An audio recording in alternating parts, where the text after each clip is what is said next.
आप सभी का दोस्तों सौरभ स्टडी पॉइंट में। तो आइए देखते हैं हमारा आज का प्रश्न क्या रहने वाला है। पहला तो बात करें पहले प्रश्न के बारे में कि यहाँ निर्णय लेने का अधिकार किसको है कि बिल मुद्रा बिल है अथवा नहीं। तो दोस्तों हमको बताना है कि कौन निर्णय ले सकता है। तो बात करें यहाँ पर हम कि इसका सही जवाब के बारे में, तो इसका राइट जवाब जो हो जाएगा हमारा ए हो जाएगा। लोकसभा का जो अध्यक्ष होता है दोस्तों वही निर्णय लेगा कि ये बिल मुद्रा बिल है अथवा नहीं। तो दोस्तों इसमें अगर बात कर लेते थोड़ी सी हैं कि लोकसभा अध्यक्ष जो है यह तय करता है कि कोई विधेयक धन विधेयक है या नहीं है, और उसका निर्णय जो होगा दोस्तों कैसा होता है, अंतिम होता है दोस्तों।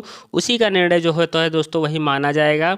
आइए देखते हैं अगले प्रश्न पर चलते हैं कि अगला प्रश्न हमारा क्या रहने वाला है। अगला प्रश्न यहाँ पर दिया गया है कि नंदा देवी चोटी किस राज्य में स्थित है। तो हम बात करें नंदा देवी जो चोटी है वो किस राज्य में स्थित है, तो इसका जो सही जवाब हो जाएगा हमारा बी ऑप्शन हो जाएगा, उत्तराखंड के अंदर स्थित है। तो बात कर लेते हैं यहाँ पर है कि नंदा देवी पर्वत चोटी जो है उत्तराखंड में स्थित पर्वत चोटी है, या भारत की दूसरी एवं विश्व की 23वीं दोस्तों कितनी 23वीं सर्वोच्च पर्वत चोटी है दोस्तों। जो भारत की सर्वोच्च पर्वत चोटी कौन सी है दोस्तों, कंचनजंगा। अगर बात करें यहाँ पर बात कर लेते हैं कि अगर बात करते हैं कि भारत की सर्वोच्चतम ऊंची पर्वत चोटी कौन सी हो जाएगी, तो यहाँ पर कंचनजंगा हो जाएगी दोस्तों। कौन सी हो जाएगी, कंचनजंगा हो जाएगी दोस्तों। इसी तरह के प्रश्न हैं जो एग्जाम में आपको देखने को मिलेंगी। तो जो भी बच्चे एसएससी जीडी की तैयारी कर रहे हैं उनके लिए इंपॉर्टेंट क्लास रहने वाली है, और वीडियो पे अंत तक बने रहें। तो आइए देखते हैं हमारा अगला प्रश्न कौन सा है इसमें कि वातावरण की सबसे गर्म परत कौन सी है। वातावरण की सबसे गर्म परत कौन सी है, तो बात कर लेते हैं सही जवाब की। तो इसका जो राइट जवाब होने वाला है दोस्तों ए ऑप्शन हो जाएगा। थर्मोस्फीयर जो होती है दोस्तों ये सबसे गर्म परत रहने वाली है। तो वातावरण की जो सबसे गर्म परत है वो थर्मोस्फीयर है, या पृथ्वी से लगभग 85 किलोमीटर की ऊंचाई पर स्थित होती है, मध्यमंडल में स्थित होती है दोस्तों।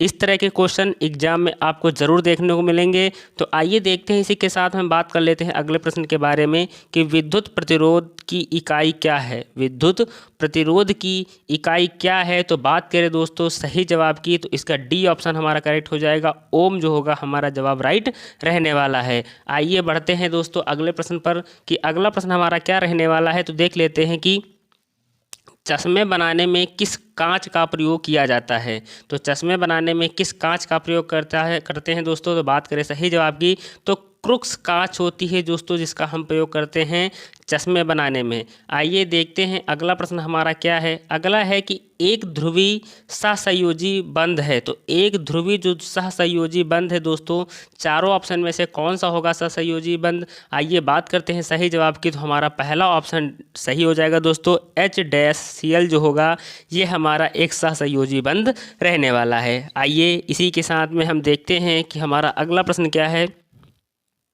अगला प्रश्न जो दोस्तों दिया गया है इसमें कि आनुवांशिक रूप से समान व्यक्तियों के बीच प्रत्यारोपण को क्या कहते हैं।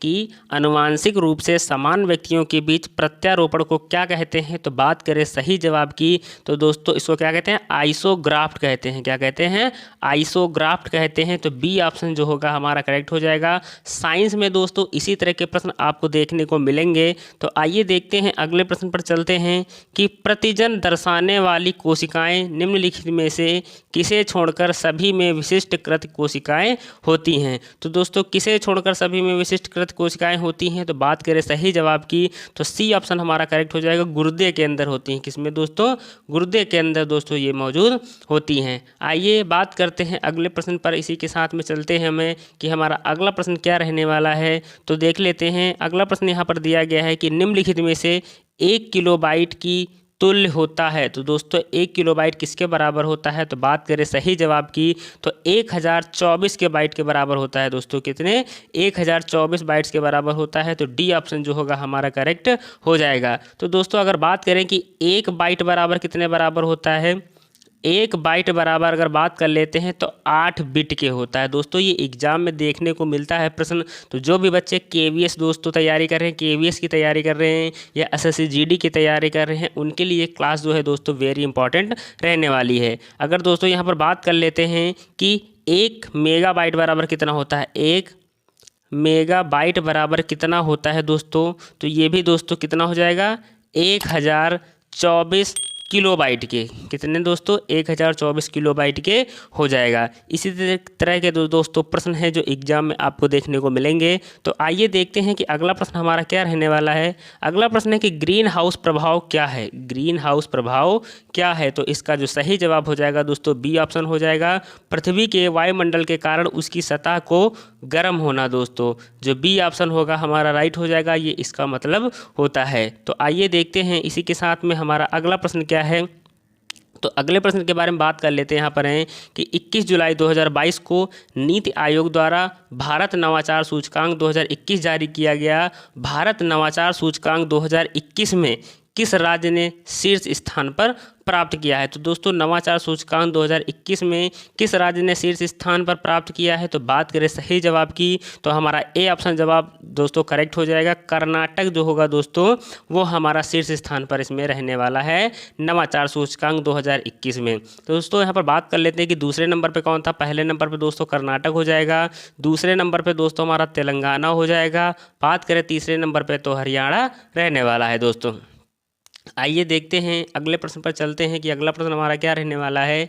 अगला प्रश्न है कि 14 जून 2022 को केंद्रीय मंत्रिमंडल ने सशस्त्र बलों ने सेवा हेतु भारतीय युवाओं के लिए एक आकर्षक भर्ती योजना को मंजूरी प्रदान की है। इस योजना को क्या नाम दिया है। तो दोस्तों इस योजना का क्या नाम है, तो बात करें सही जवाब की तो अग्निपथ नाम है। क्या दोस्तों अग्निपथ नाम है, तो बी ऑप्शन जो होगा हमारा करेक्ट हो जाएगा। आइए देखते हैं दोस्तों हमारा इसी के साथ में अगला प्रश्न क्या रहने वाला है। तो बात कर लेते हैं अगले प्रश्न के बारे में। यहाँ पर हमें कि जल विद्युत एवं सौर ऊर्जा के संयोजन में संचालित होने वाला भारत का पहला अंतर्राष्ट्रीय हवाई अड्डा कौन सा है। तो हमको बताना है कि जल विद्युत एवं सौर ऊर्जा के संयोजन से संचालित होने वाला जो भारत का पहला अंतर्राष्ट्रीय हवाई अड्डा है दोस्तों कौन सा हो जाएगा। तो बात करें सही जवाब की तो बी ऑप्शन हमारा करेक्ट हो जाएगा, इंदिरा गांधी अंतर्राष्ट्रीय हवाई अड्डा जो जवाब होगा हमारा करेक्ट हो जाएगा। तो बी ऑप्शन हमारा इसमें सही रहने वाला है। आइए बात कर लेते हैं अगले प्रश्न पर। अगला प्रश्न हमारा क्या दिया गया है, तो देखते हैं कि 9 जून 2022 को संयुक्त राष्ट्र सुरक्षा परिषद की अस्थायी सदस्यता हेतु 5 नए सदस्य देशों का चुनाव संपन्न हुआ है। इसमें कौन सा देश सम्मिलित नहीं है। तो दोस्तों हमको बताना है कि इसमें से कौन सा देश है जो सम्मिलित नहीं था। तो बात करें सही जवाब की तो बोत्सवाना जो जवाब होगा दोस्तों इसमें करेक्ट हो जाएगा, ये देश इसमें सम्मिलित नहीं था दोस्तों। तो डी ऑप्शन जो हमारा क्या हो जाएगा दोस्तों राइट हो जाएगा।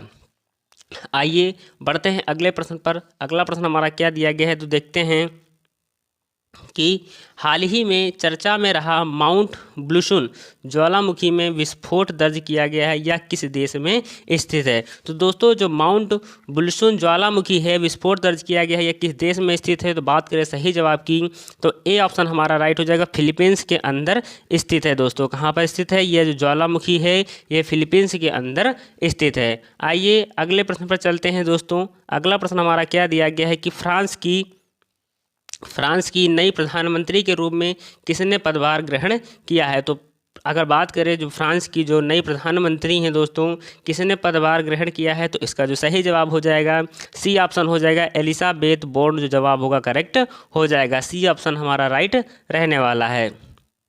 आइए देखते हैं अगला प्रश्न हमारा क्या है। अगला प्रश्न है कि देश की 15वीं राष्ट्रपति श्रीमती द्रौपदी मुर्मू मूलतः किस राज्य से हैं। तो इसका जो सही जवाब हो जाएगा दोस्तों क्या हो जाएगा, उड़ीसा की रहने वाली हैं दोस्तों। आइए अगले प्रश्न पर चलते हैं। अगला जो दोस्तों प्रश्न रहने वाले हैं वो सामान्य हिंदी के प्रश्न रहने वाले हैं दोस्तों। जैसा कि आप लोगों को पता है कि हिंदी के बीच में क्वेश्चन आने वाले हैं, तो जो भी बच्चे इंग्लिश जिनकी अच्छी तैयार नहीं हैं तो वो बच्चे हिंदी का भी ऑप्शन मिल जाएगा। तो आइए देखते हैं कि पहला प्रश्न हमारा क्या है हिंदी का, अनभिज्ञ शब्द का विलोम रूप है। तो दोस्तों अनभिज्ञ शब्द का जो विलोम है क्या रहने वाला है। तो बात करें सही जवाब की तो बी ऑप्शन हो जाएगा हमारा, अभिज्ञ जो होगा दोस्तों ये अनभिज्ञ का विलोम रहने वाला है। आइए अगले प्रश्न पर देखते हैं कि अगला प्रश्न हमारा क्या रहने वाला है कि दिए गए विकल्पों में से ऋजु का विरुद्धार्थी शब्द कौन सा है। तो दोस्तों ऋजु का विरुद्धार्थी शब्द क्या हो जाएगा। तो बात करें सही जवाब की दोस्तों तो बी ऑप्शन हमारा करेक्ट हो जाएगा, वक्र जो होगा जवाब इसका सही हो जाएगा दोस्तों। आइए और दोस्तों आप लोगों को बताना चाहेंगे कि ये जो है यूपी ट्रिपल एससी के एग्ज़ाम में पूछा गया प्रश्न है दोस्तों। तो जो भी बच्चे दोस्तों एसएससी जीडी की तैयारी कर रहे हैं उनके लिए ये क्लास वेरी इंपॉर्टेंट रहने वाली है। जिसके पास कुछ भी ना हो दोस्तों उसको क्या बोलते हैं, तो बात करें सही जवाब की दोस्तों, तो इसका सही जवाब हो जाएगा दोस्तों बी ऑप्शन हमारा करेक्ट हो जाएगा। अकिंचन बोलते हैं दोस्तों, जिसके पास कुछ भी ना हो उसको हमको क्या बोलते हैं, अकिंचन बोलते हैं दोस्तों। इसी तरह के प्रश्न आपको एग्जाम में देखने को मिलेंगे। तो दोस्तों यहाँ पे विनीत भी लिखा है कि विनीत किसको बोलते हैं, तो विनय से मुक्त, विनय से मुक्त दोस्तों जो होता है उसको हम लोग क्या बोलते हैं, विनीत बोलते हैं दोस्तों। आइए इसी के साथ में हम बढ़ते हैं अगले प्रश्न पर कि अगला प्रश्न हमारा क्या है कि अश्व का पर्यायवाची नहीं है। हमको बताना है कि अश्व का जो पर्यायवाची है वो निम्नलिखित में से नहीं है, कौन सा नहीं है। तो बात करें सही जवाब की तो ए ऑप्शन हमारा जो होगा वो करेक्ट हो जाएगा। तरंग ऑप्शन जो होगा इसमें हमारा राइट रहने वाला है। आइए इसी क्रम में हम बढ़ते हैं अगले प्रश्न पर। अगला प्रश्न हमारा क्या दिया गया है, अगला प्रश्न है यहाँ पर कि कोप और रोष किस शब्द के समानार्थी शब्द हैं। तो बात करें सही जवाब की तो डी ऑप्शन हमारा हो जाएगा। क्रोध जो होगा दोस्तों इसका सही जवाब रहने वाला है। आइए इसी क्रम में हम बढ़ते हैं अगले प्रश्न पर। अगला प्रश्न हमारा यहाँ पर दिया गया है कि शुद्ध शब्द है।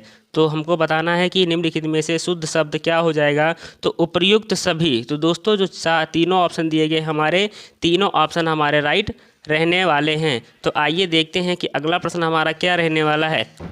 अगला प्रश्न यहाँ पर दिया गया है कि इनमें से अशुद्ध वर्तनी का शब्द है, अशुद्ध वर्तनी का शब्द क्या रहने वाला है। तो बात करें सही जवाब की तो डी ऑप्शन सन्यासी दोस्तों हो जाएगी, ये अशुद्ध वर्तनी का शब्द है। आइए दोस्तों इसी क्रम में हम बढ़ते हैं अगले प्रश्न पर कि अगला प्रश्न हमारा क्या रहने वाला है। तो देख लेते हैं कि अंधे का दीपक दिखाना, अंधे को दीपक दिखाना मुहावरे का सही अर्थ चुनिए। तो बात करें सही जवाब की दोस्तों तो ऑप्शन में हमारा बी ऑप्शन होगा वो करेक्ट हो जाएगा। ना समझ को उपदेश देना, क्या दोस्तों, ना समझ को उपदेश देना, ये मुहावरे का सही अर्थ रहने वाला है। आइए अगले प्रश्न पर चलते हैं कि अगला प्रश्न हमारा क्या दिया गया है कि दिए गए विकल्पों में से सही का चयन कर रिक्त स्थान को पूर्ति कीजिए। तो दोस्तों यहाँ पे दिया है दोस्तों, इसमें रिक्त स्थान भी 2 आने वाले हैं एग्जाम में। तो आइए देखते हैं किस तरह के एग्जाम होगा कि यह रास्ता है सावधानी पूर्वक चले। तो दोस्तों चारों ऑप्शन में से हमारा